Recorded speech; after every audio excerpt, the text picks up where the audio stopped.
Hello, and welcome to this month's Lunch and Learn on portion distortion. My name is Allison Knight, and I am the health coach for Employee Health Center. So today we're going to talk about portion distortion, what portions are, how they have changed over the last couple of years, and how it's impacting our health today. So in the last 40 years, portion sizes have grown dramatically. So what we used to eat has grown double, triple the size. On top of that, Americans actually eat out more than ever before. And right now, I feel like there are people who do pick up and eat out a lot more, and there are also people who have been cooking at home more. But in general, we eat out more now than we have ever before. Adults consume an average of 300 more calories a day than in 1985. And while this might not seem like a lot, by the end of the week, 300 by 7 is 2,100 calories a week, and there's 52 weeks in a year. And this definitely adds up to additional weight, which can lead to additional illnesses and conditions. And serving sizes are also hard to determine, since a 20-ounce soda actually contains 2.5 servings, but most people will drink the entire 20-ounce soda. And a 3-ounce bag of chips actually contains 3 servings, but again, people eat or drink the entire package and not just the serving size. So here are some other examples.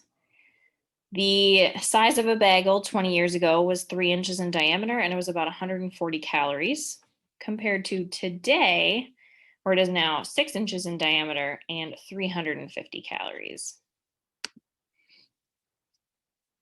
A burger 20 years ago would have been a single patty burger with probably cheese, lettuce, and tomato. And it was about 3.9 ounces and brought in about 333 calories versus today, which is usually automatically a double cheeseburger, probably has bacon on it, 7.3 ounces and 590 calories. You want fries with that? 20 years ago, fries were about 2.4 ounces and about 230 calories. And now they weigh about 5.9 ounces and equivalent 510 calories. So almost as many calories as that burger. So in one meal, you're already over 1,000 calories a day. And that's before you add in your drink. You want something to wash that all down, right? 20 years ago, the standard Coke bottle was 8 ounces and was only 97 calories versus today, again, a 20-ounce soda, which is actually 2.5 servings, but most people are going to drink the whole thing, and it brings in 250 calories, as well as over 50 grams of sugar, of added sugar. And the daily recommendation is to limit your added sugar consumption to no more than 25 grams a day. So in just this bottle of soda, you have already more than doubled your added sugar intake for the day. And if you're looking for something sweet after or for breakfast, 20 years ago, a blueberry muffin weighed about 1.5 ounces, so those standard muffin tins, and brought in about 210 calories versus today, where we have now tripled it to 5 ounces and 500 calories a day. When I did a presentation on healthier eating on the go, and I looked at convenience stores, specifically at Quick Trip, most people probably would have been surprised to know that just getting a standard glazed donut was actually better than getting a muffin. Now, I'm not saying go out and eat a bunch of donuts, because donuts are still not a great option, but they do have less calorie and sugar, and they're a smaller portion size than these mammoth muffins that they now serve, which, while maybe they have some nutrition in them because they have blueberries, depending on, again, where they've gotten the blueberries from and how many blueberries are actually in there, the muffin was actually the worst of the two choices. So now, What's the difference between a portion and a serving size? A serving size is a standardized measure of food that represents the recommended amount that you should eat. This is based off of either what they think people are eating or what the manufacturer recommends as a serving size. Now, a portion size is the amount that you actually choose to eat. So, for example, the serving size might be this bottom plate, whereas you actually eat the top plate. So, our portion sizes are often bigger than the actual recommendation for the serving size. Portion sizes offered at restaurants continue to be disproportionate to serving sizes. Now, when you have multiple servings in your portion, you want to remember that you calculate all of the nutrition information based on how many servings you actually choose to eat. All of those numbers need to be calculated for the double or triple portion that you've eaten compared to the serving.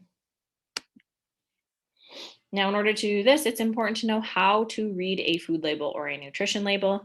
And I most recently heard something that I feel like is eye-opening and a good metaphor.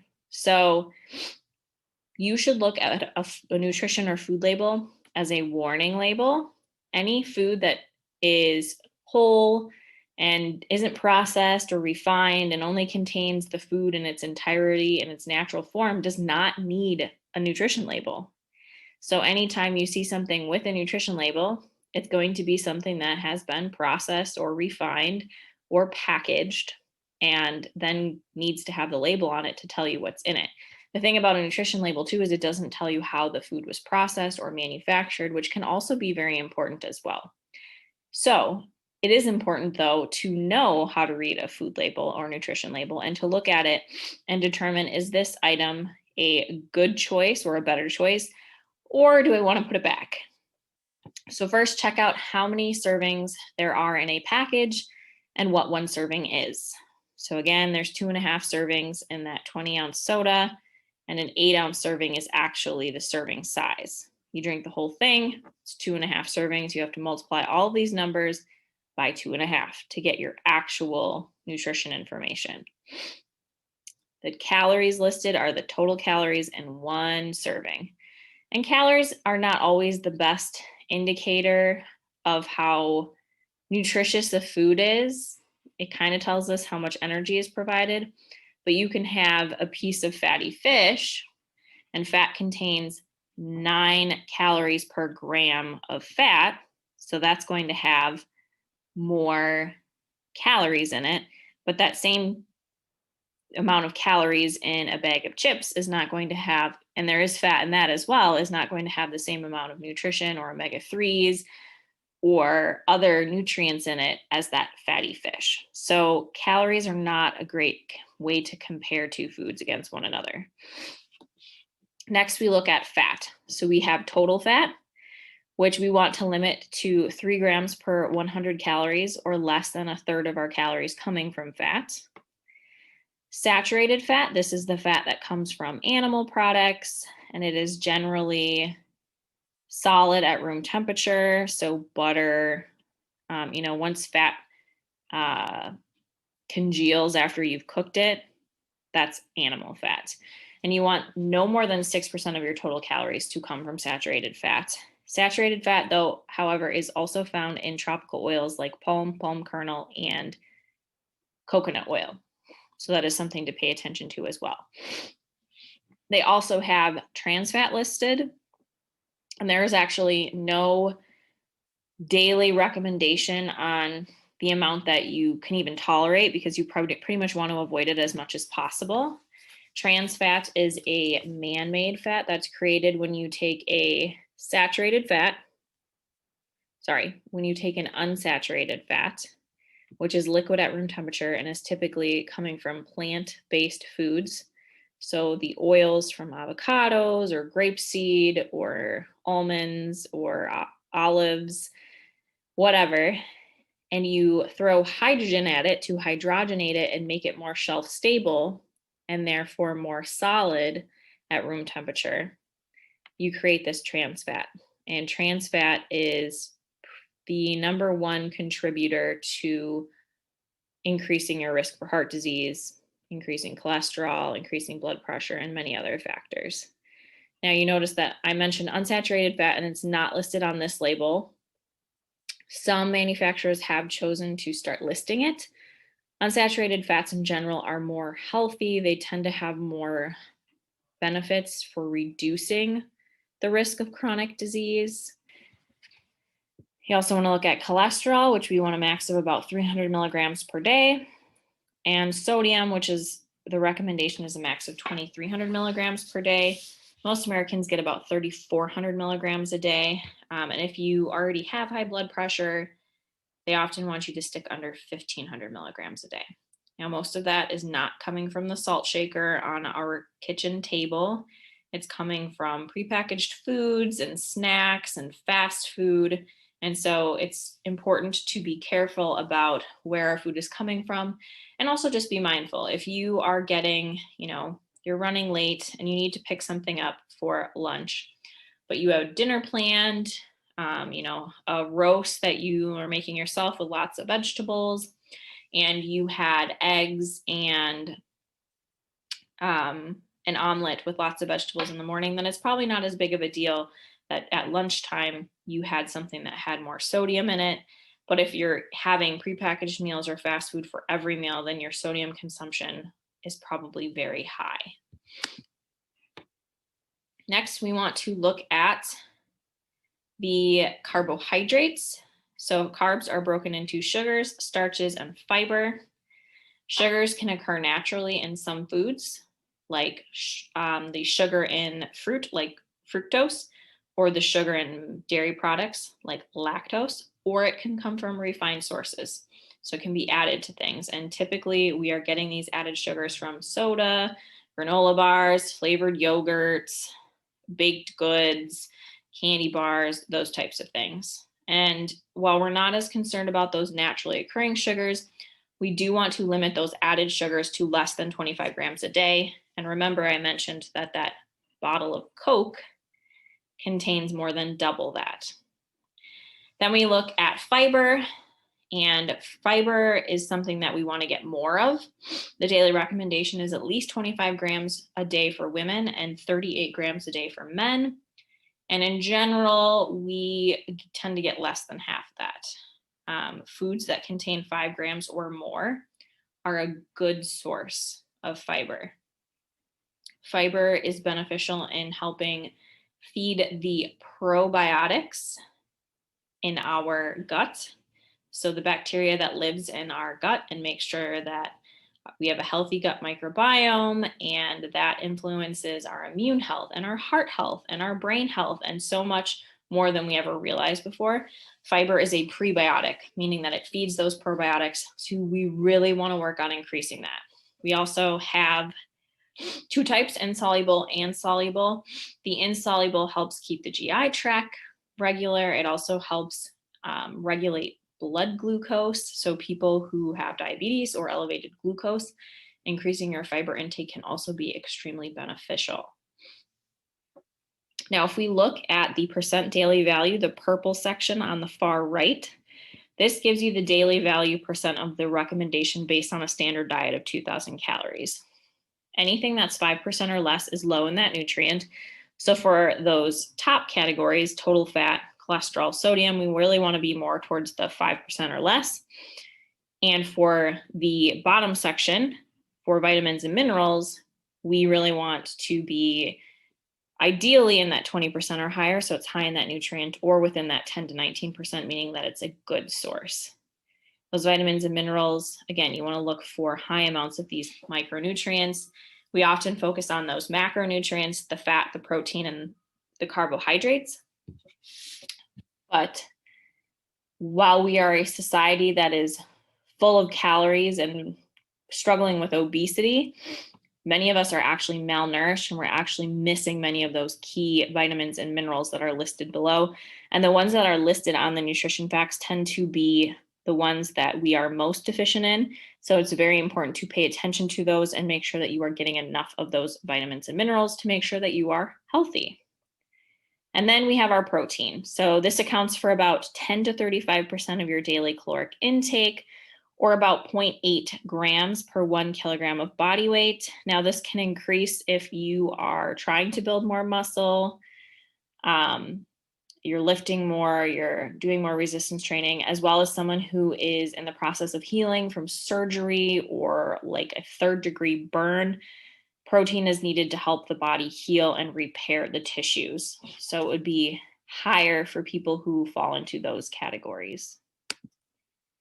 And it's very important to also check the ingredients list. Foods with more than one ingredient must have an ingredient list on the label. Ingredients are listed in descending order by weight. Those in the largest amounts are listed first. You obviously want to choose labels that have fewer ingredients. Fewer ingredients means there was less things put into that product you're about to eat, and you want to choose labels with ingredients that you can recognize and you can pronounce. So for example, a good example is cottage cheese. If you go with a reduced fat 2% cottage cheese from Kroger, there's a lot of different additives and preservatives in it, and it's a pretty long list. Not quite as long as this ingredients list, but long. Now, if you look at a full fat Daisy cottage cheese, it has 3 things: cream, milk, and salt. That's it. And obviously I can recognize those things. I know what those 3 things are. They're all food put into one thing. Whereas the other one has all these other preservatives and some of these, words in here. And those are things that we want to probably avoid.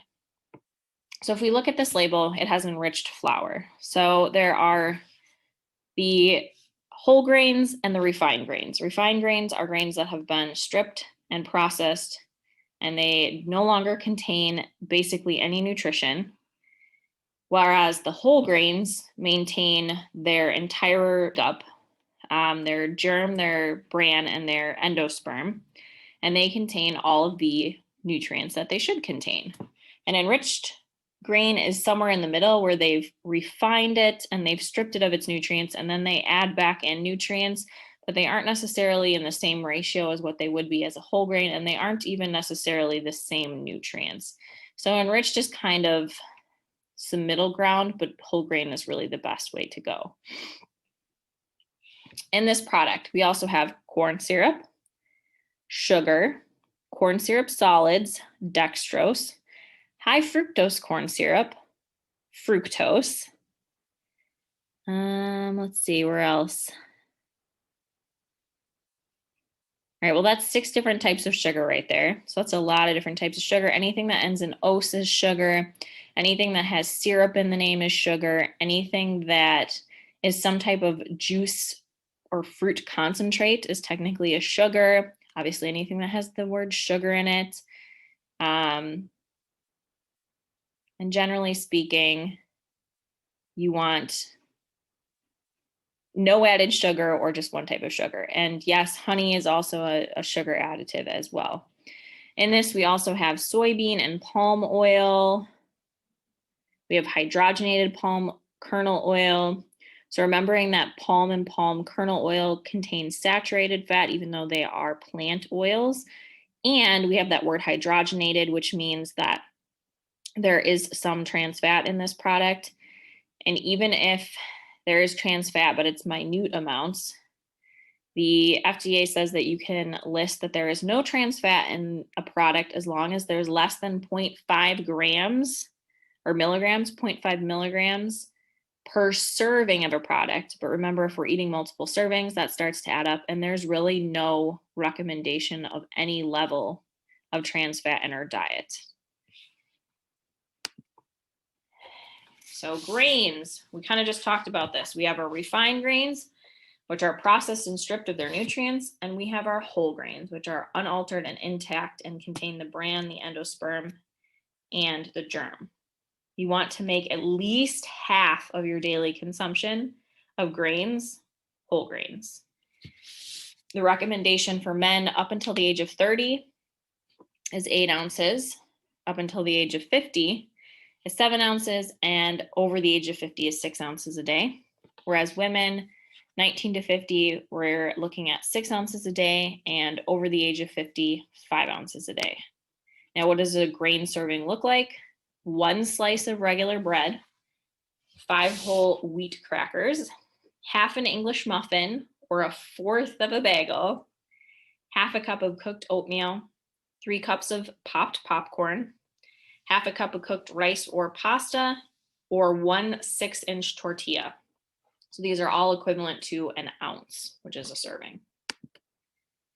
Now with dairy, this includes fluid milk products, as well as foods that retain their calcium. So these include cheese, yogurt, and calcium fortified soy milk.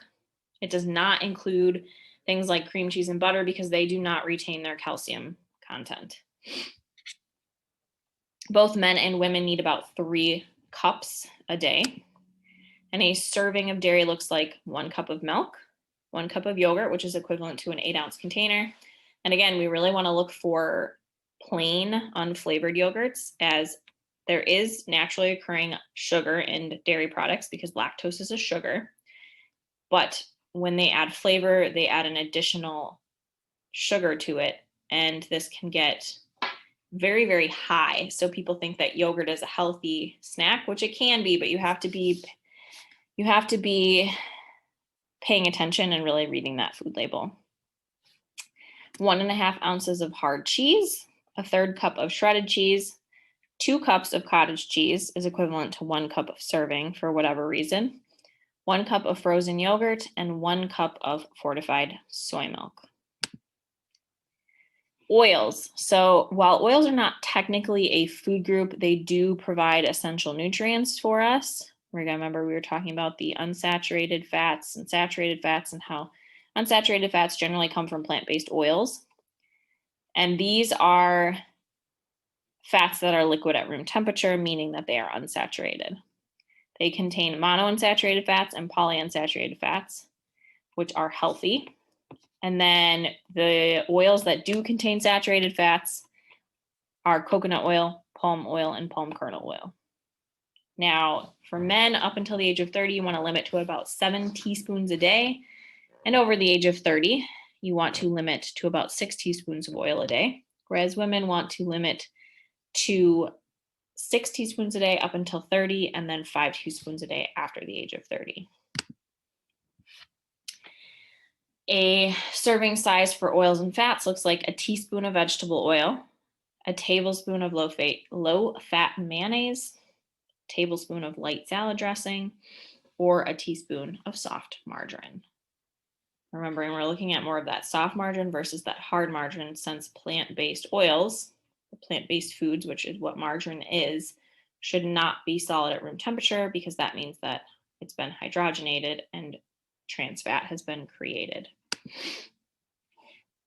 Protein foods. So a lot of times this was called like the meat group initially, but this includes meat, lean or low fat, poultry, preferably skinless, seafood, especially fatty fish, eggs, nuts and seeds, beans and peas and lentils and legumes, and then processed soy products. Men up until the age of 30 need about 6.5 ounces a day.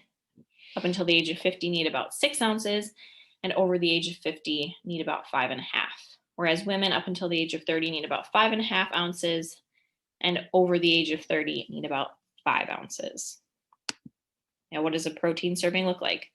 1 ounce of cooked beef, 1 ounce of cooked chicken, 1 slice of sandwich turkey or any really type of deli meat, 1 egg, 1/2 ounce of nuts, and this is about 12 almonds, 24 pistachios, or 7 walnut halves, 1/2 ounce of seeds, again, pumpkin seeds, chia seeds, sunflower seeds, 1 tablespoon of nut butter, peanut butter, almond butter, sunflower butter, and then a 1/4 cup of peas, legumes, or lentils are all equivalent to 1 serving or 1 ounce of protein.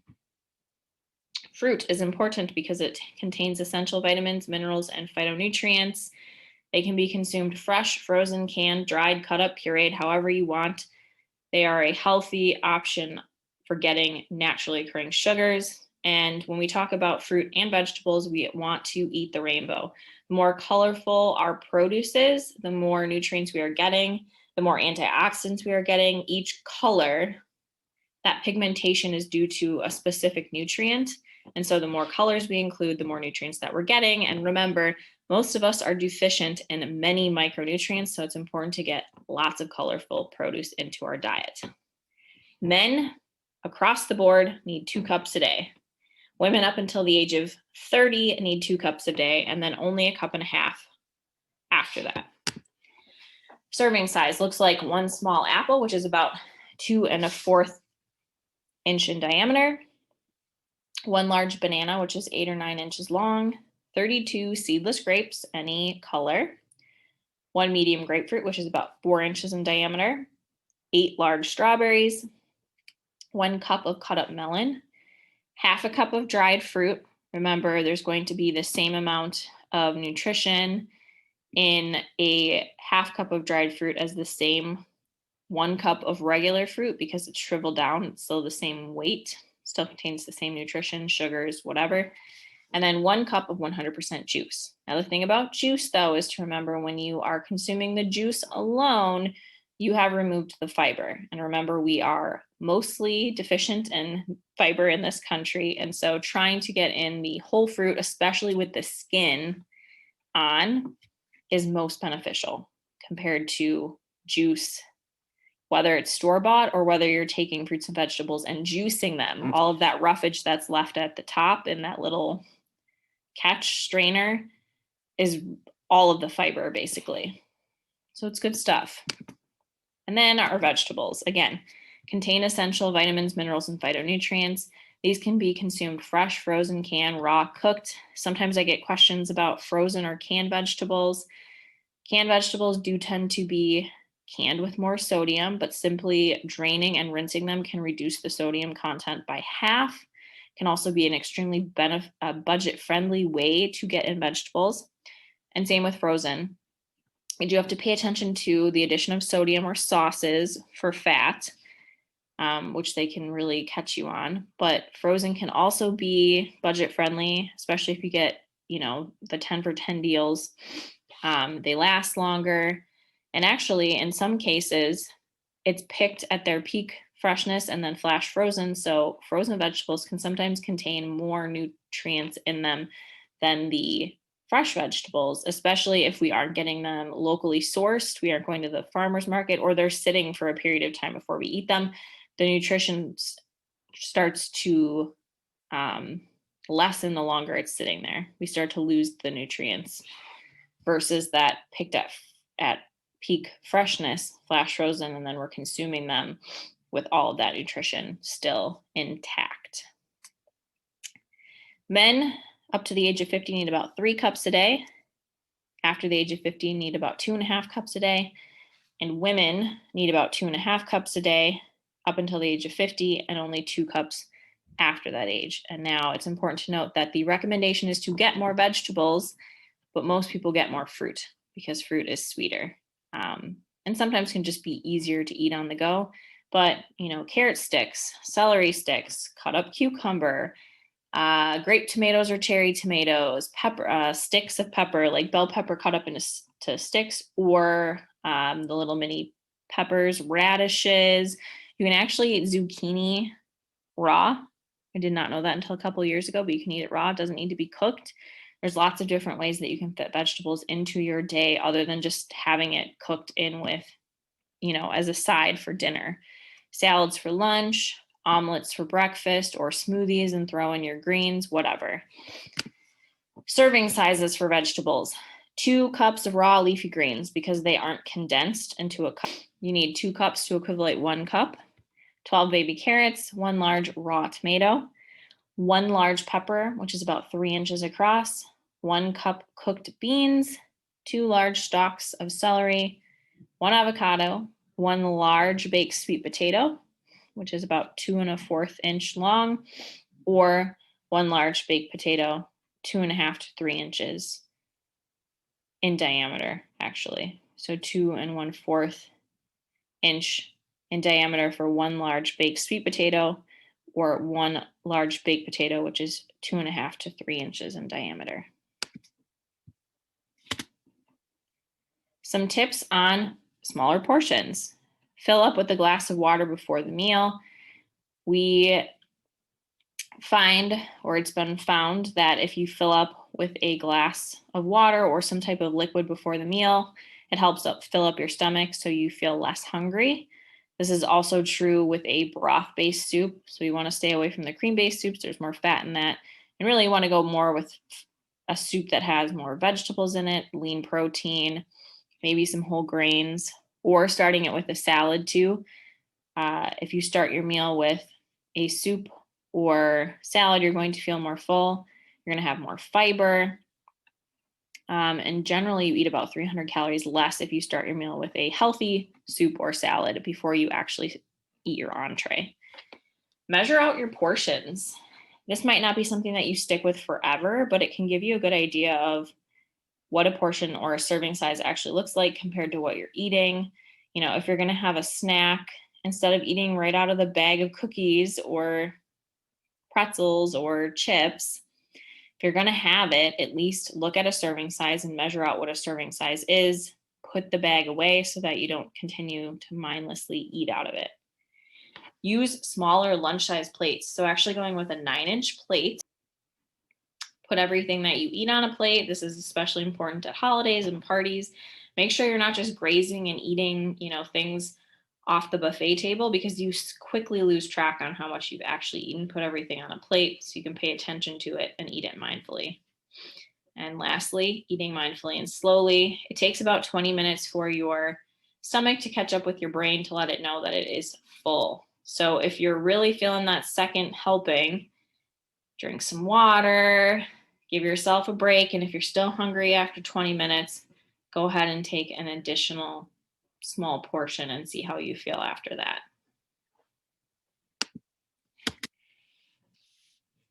Some great references. My Plate is an especially great tool to check out, to look for how to read a nutrition label, to learn about the food groups, about serving sizes. And then, of course, heart.org, the National Heart, Lung, and Blood Institute, also has some good information on a variety of different health topics. If you're interested in making a healthy behavior change or you're looking for accountability in a variety of different areas, you can contact me for a coaching session. My information is listed below. I'll see you next month for a lunch and learn on food waste and saving money and the planet at the same time.